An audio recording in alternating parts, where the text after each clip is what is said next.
Also, lien or failing to file suit within 1 year or recording a lien. Within 1 year of recording the lien, once again, or the 60 days or the 20 days. I'm looking for those time frames too, see whether or not everything's timely.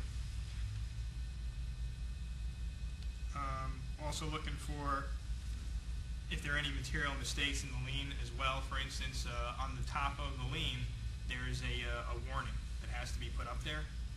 I see lots of liens, lots of people trying to do these liens themselves.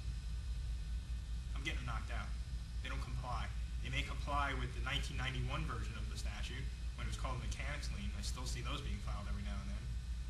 I don't know where they're getting these forms. I don't know. I mean, it's 17 years old. I don't know where they're getting them, but they're filing them, and they're not valid. So, where the direct contract, the next one is where the direct contract. Remember how I was telling you it's a little hidden nugget, and it's actually found in the definitional section. Again, this is if the contract with the general contractor is less than $2,500 and you're a sub or a material supplier trying to enforce a lien. I'm looking for that too.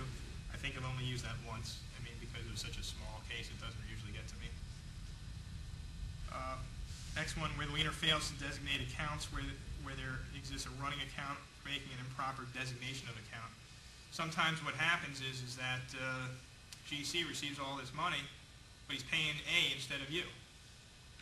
So I'm looking to see, was there any indication or memos in the check saying who to pay from the owner? Because if there is, if that designation said, hey, pay this person, and they didn't pay them, then I'm looking to possibly make that as a defense. For instance, once I was representing some owners that had hired a roofing contractor. The roofing contractor made the check payable to the material supplier and said on account of invoice number X, Y, and Z. Well, I got invoice X, Y, and Z, and come to find out the material supplier liened the wrong people because we were one of those invoices.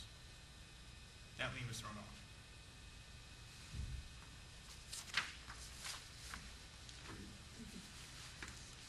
Fraudulent liens, we spoke about this. This is an owner defense as well. I'm going to tell you up front that it's not used as much because recently as an affirmative claim against you as lieners, and the reason is because they're difficult claims to make. They're not usually prevailed upon, and the reason is why they're not seen as much, and I'm really not filing them unless I am damn sure that I got a fraudulent lien claim out there.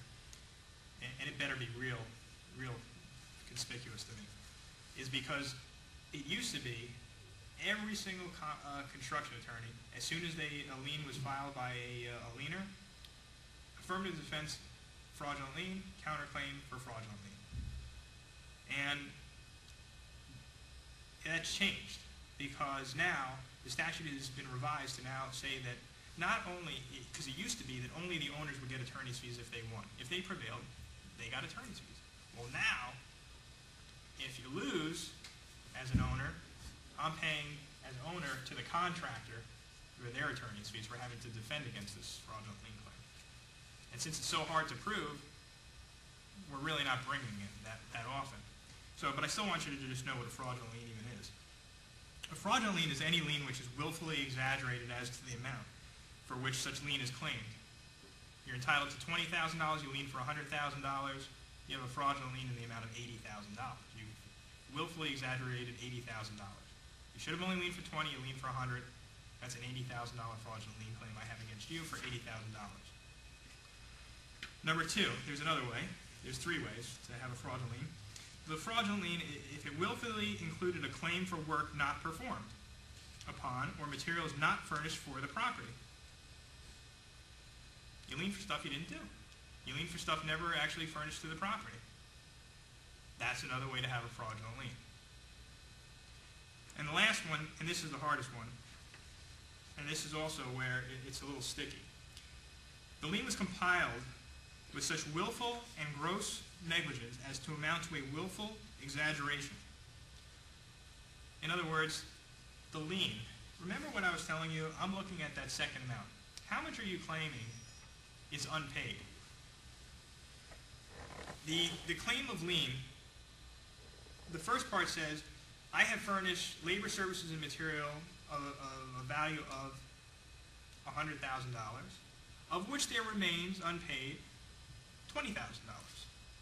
Well, I'm looking at to see, how did you compile that $20,000? Does it include things like runners? Does it include things like insurance? Does it include things like separate line items for overhead and profit? Does it include delay damages? Does it include consequential damages? Does it include all those things that I listed out for you before that I said are not lienable, things that are not actually incorporated into the project? Because if they do, then that's a fraudulent lien and I've got a claim against you now for that amount. And that's why I was saying, hey, you got to watch what you really put into these claims of lien and how you value your claims of lien. Now here.